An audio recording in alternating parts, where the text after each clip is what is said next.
So, hello, my name is Emmanuelle Wargon. As Vincent told you, I used to be part of the Ministry of Labour. I was delegate for Employment and Vocational Training, but I'm now head of communication and public affairs since last Monday at Danone, at the Danone Group. So I'm going to talk to you about how the work market has evolved. And in order to fight against unemployment, we need to have a good vision, good overview of the market to find solutions. And I think that's what we need. The first preconception we have is this question around the CDI in French, which is a long-term contract. Everybody thinks when they try to fight against unemployment, everybody tend to think that all French citizens should have this long-term contract. It is true that if you take the entire population of salaried worker, about 80% have this long-term contract. But if you have a look at the people who are hired on a given year, and you check who is hired on a long-term contract or a short-term contract, we realize that 90% are going to be hired on a short-term contract and 10% only on a long-term contract. 10 years ago, when you hired people, you hire people for a short-term contract of less than 3 months. And now the short-term contract tend to get even shorter, like more than 1 month. So that's the case, for instance, in a shopping mall. They're going to hire a contract. It will be a contract that will last for only 1 day, and it's not going to be the same salaried worker. And that given worker may have 17 one-day contract in a given month. So our vision of this long-term contract doesn't match the reality on the market anymore. There's a last figure I'd like to quote, which I think is interesting and which translates a change that has started quite some time ago because it dates back to the 90s. That's the number of salaried person working from Monday till Friday in the same place. So it means people who work in the same company, in the same location. At the end of the 90s, already only 40% of those people work in the same place and only during daytime. So it means that our representation or preconception of the work market is already not in line with reality anymore. So we have those preconceptions, but reality is different. And another preconception, another representation which is completely wrong. We all think that there are insiders and outsiders. So the ones who have a full-term, long-term contract and the others. It is true, but not only. There are not only 2 categories, there are 3 categories. 3 categories because, well, first of all, you have the long-term contract working full-time. Then you have the 5 million people, maybe more people unemployed or working a few days in a given month. So those are what we would call the outsiders. But there is also a third category, which we call either the independent or the mercenary, who are the ones who decide not to be with a long-term contract, but decide to organize their life around an activity, a job that they like. One of the activity is the emergency room. Physician working part-time. So it's a physician who has decided to work as a temp. The temp agency bills 1,500 euros per day for that physician, and it means that this given physician is going to earn in only 3 days of work. 3 days is going to work 24 hours a day, but is going in a couple of days is going to earn as much money as a salaried physician in a given hospital.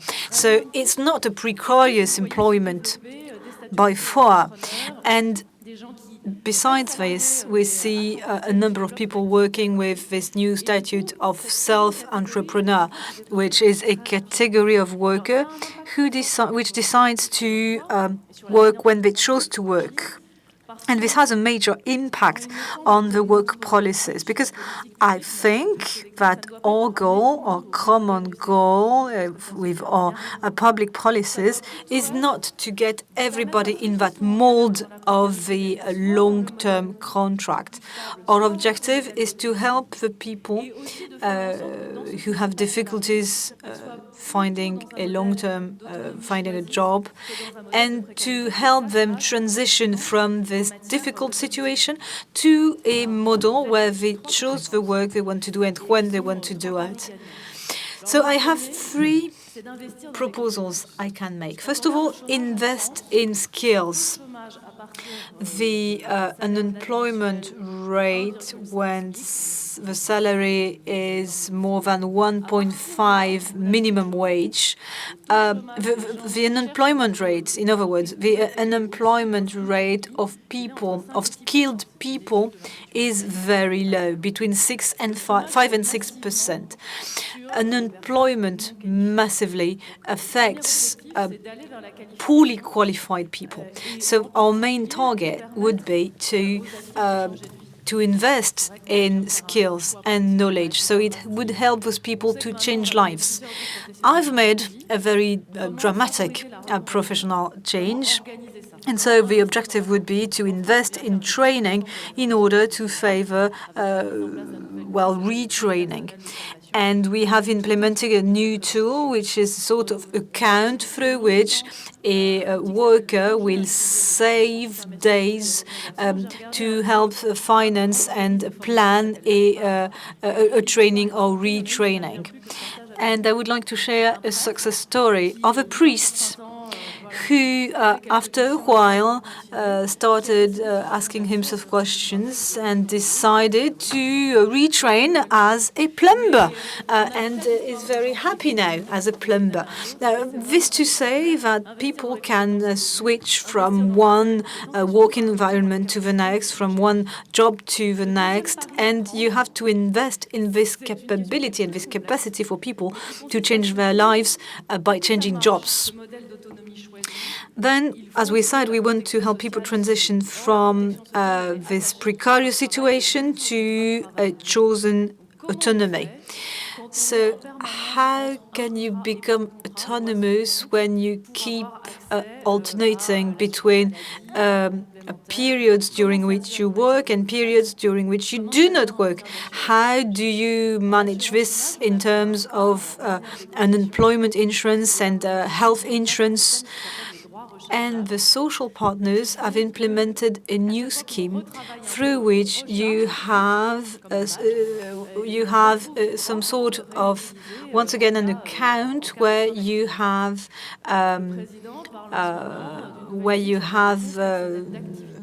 an activity account, and basically it counts the number of days during which you work, and this entitles you to some compensations when you are unemployed. If we want the system to develop, then those fundamental rights have to be attached to something else but a work contract. So we need to have a scheme which helps people to preserve their rights while they're not working.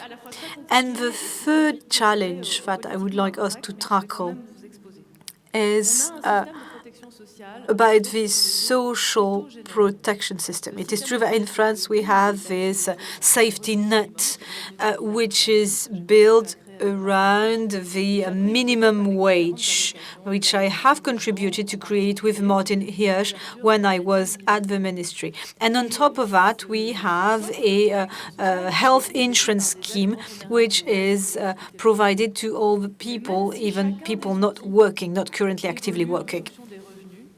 And it is true that all those compensations are paid according to what you earn. And it is true that in France the system is such that sometimes it is better to accumulate many compensations instead of working. And this is something that is very detrimental.